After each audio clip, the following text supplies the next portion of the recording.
Oke guys, assalamualaikum warahmatullahi wabarakatuh. Balik lagi bersama saya Fikri. Kali ini saya ingin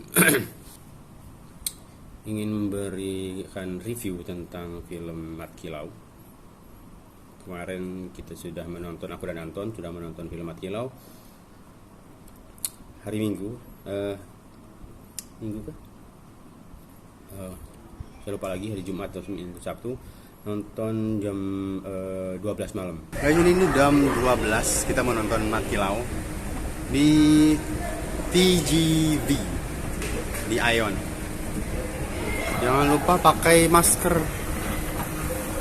guys. Oke. Let's go. Nonton jam 12 malam, selesai jam 2. Kemarin itu cukup leluasa ya, nggak terlalu padat. Nggak terlalu banyak orang yang nonton pada saat itu. Kita nonton berempat, Bang Zal, saya, Bang Azrim sama Anton. Sebenarnya pawagam atau bioskop di Malaysia ini sama juga sebenarnya dengan di Indonesia, kurang lebih sama, tidak ada perbedaan yang cukup mencolok. Film diputar 5 atau 10 menit pertama adegannya langsung intens guys, langsung ada saya agak ini guys, takutnya saya spoiler ya, takutnya saya spoiler dan itu nggak bagus sebenarnya, karena ini masih ditayangkan di bioskop di Malaysia. Gini aja deh, 5 menit pertama intens.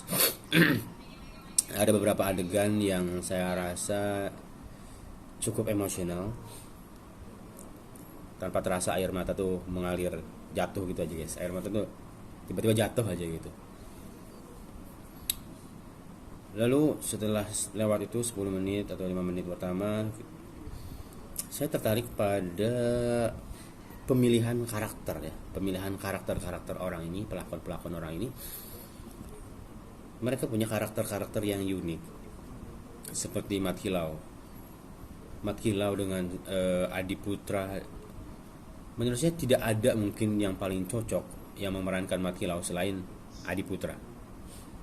Kalau kalian di awal pun kalian sudah tahu sosok ini tegas, sosok ini berwibawa, bijaksana, dan gagah gitu kan, pemberani. Itu kelihatan dari sosok dia, dari gaya bicaranya, dari bagaimana ia melakukan gerakan-gerakan silat segala macam, ketika ia berlari tatapannya seperti apa. Itu membuat kesan pada penonton. Saya nggak tahu pada kalian, tapi pada saya ini cukup memberikan kesan yang cukup mendalam. Jadi menurut saya sosok yang sangat kuat Mat Kilau diperankan oleh Adi Putra. Lalu ada sosok Awang sebenarnya yang cukup menarik. Saya lihat sosok Awang ini juga memiliki keunikan ya. Dia ada membawa apa di atasnya tuh, panah kalau di Indonesia ya, panah dengan ada pisau di setiap ujungnya kalau nggak salah ya.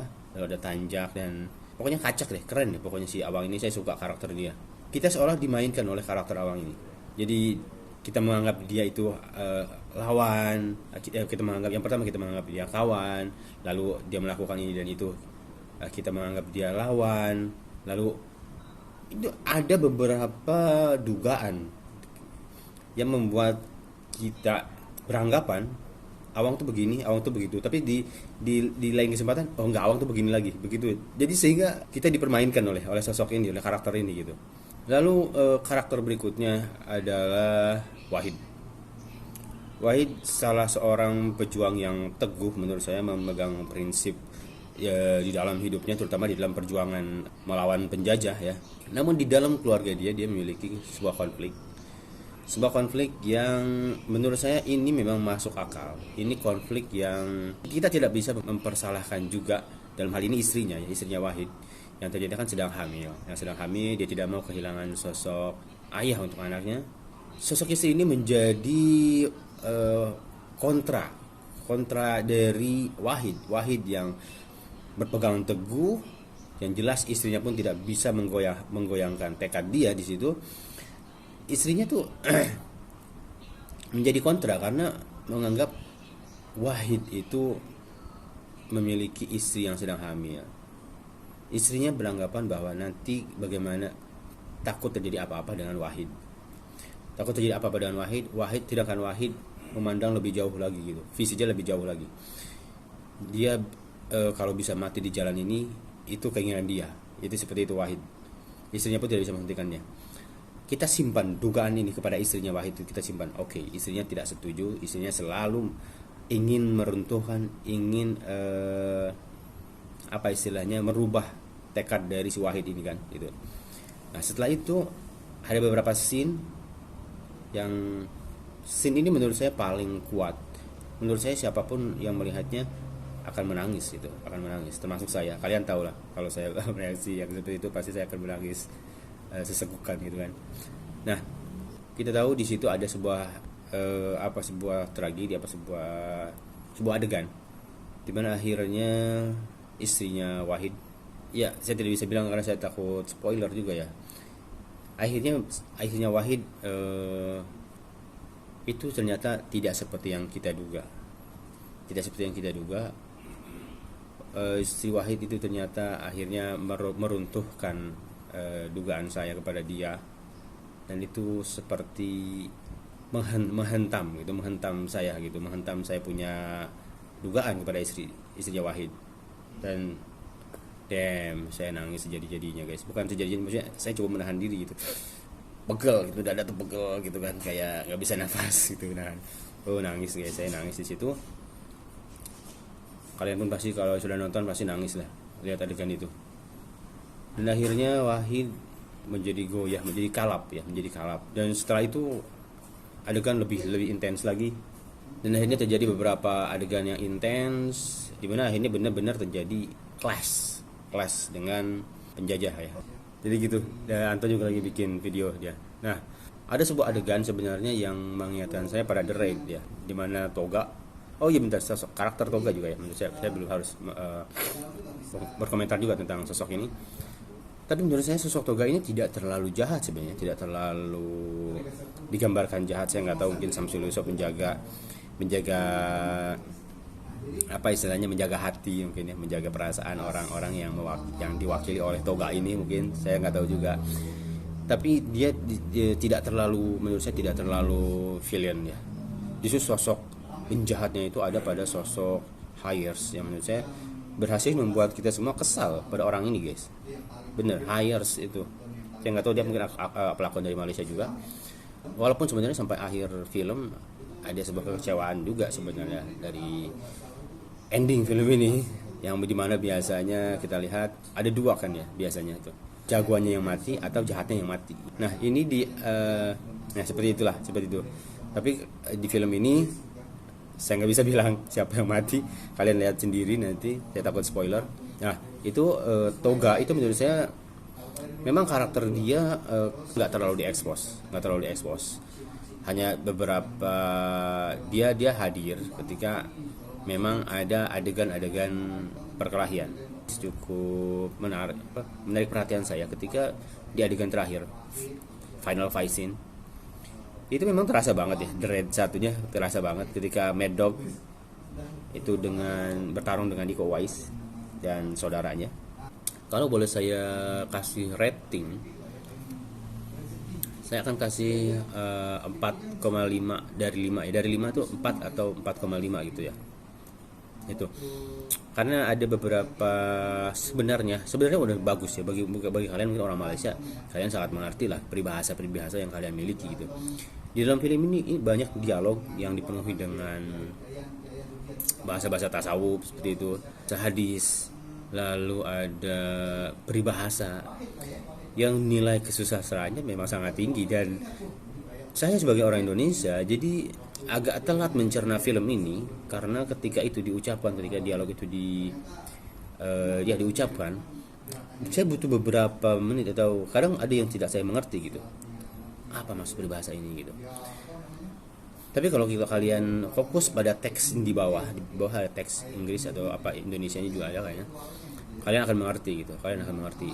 Entah kalau saya menganggap itu mungkin hanya sedikit masukan, tapi memang tidak ada film yang sangat perfect tentu. Tapi menurut saya film ini sangat berhasil, terutama untuk orang-orang Melayu ya. Saya nggak tahu, mungkin untuk orang Inggris gitu kan, untuk orang Punjab, bagaimana mereka pandangan mereka terhadap film ini saya nggak tahu juga, karena posisinya mereka adalah sebagai peran antagonis guys ya, antagonis di sini gitu. Mereka ada lawan dari bangsa Melayu. Tapi ini bagian dari sejarah. Ini bagian dari sejarah.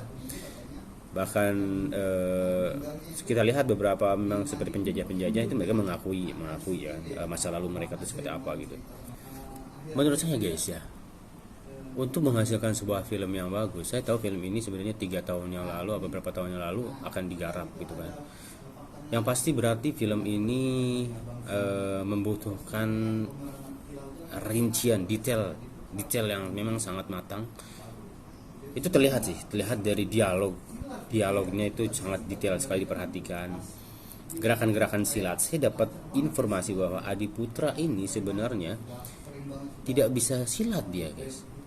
Tapi ketika kita melihat film itu, kita tidak pernah menyangka itu gitu. Adi Silat ini seperti seorang aktor action yang memang sudah profesional, bahkan dia bisa mengimbangi Yayan Rohian. Kalau kalian bisa lihat sebenarnya isi atau sebenarnya jalan ceritanya cukup simpel.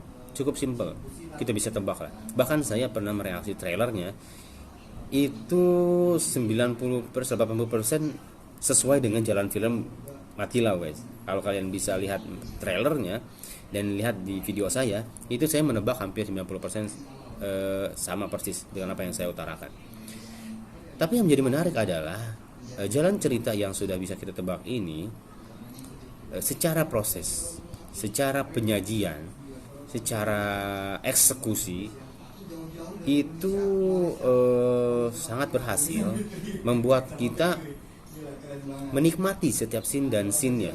Jadi tak heran lah jika memang film ini mencapai rekor seperti ini. Saya perkirakan dia akan lebih jauh lagi. Dan saya nggak tahu sebenarnya udah bertahan berapa lama film ini, tapi ini masih hype. Ketika saya membuat review ini pun hype-nya masih terasa.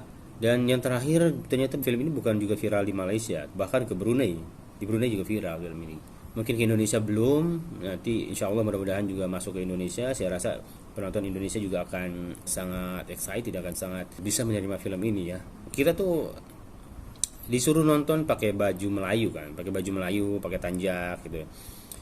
Tapi kita waktu itu jadwal lagi padat guys, jadwal sangat padat pada saat itu, nggak sempat kita beli baju Melayu. Kita akhirnya ambil jam 12 nonton, kita nggak sempat lagi pakai baju Melayu sama tanjak, nggak sempat lagi.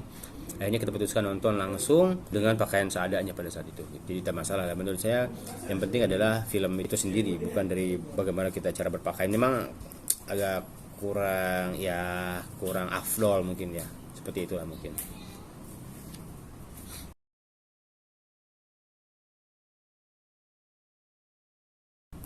Tapi tak masalah lah, yang penting saya dan Anton sudah nonton. Dan pada saat itu pun setelah pulang kita nggak tidur guys, kita nggak tidur saking padatnya jadwal itu. Setelah jam 2 pagi pun kita nggak tidur sampai pagi besoknya. Alhamdulillah ada Bro Akil dan ya akhirnya kita bisa. Pada saat itu pun kita langsung berangkat deh kalau nggak salah, istirahat dulu di rumah Bro Akil dan langsung berangkat ke Melaka. Jadi sangat padat, saking padatnya pada saat itu jadwalnya. Oke, sekian dulu mungkin guys untuk video kali ini, sampai jumpa di video selanjutnya. Assalamualaikum warahmatullahi wabarakatuh.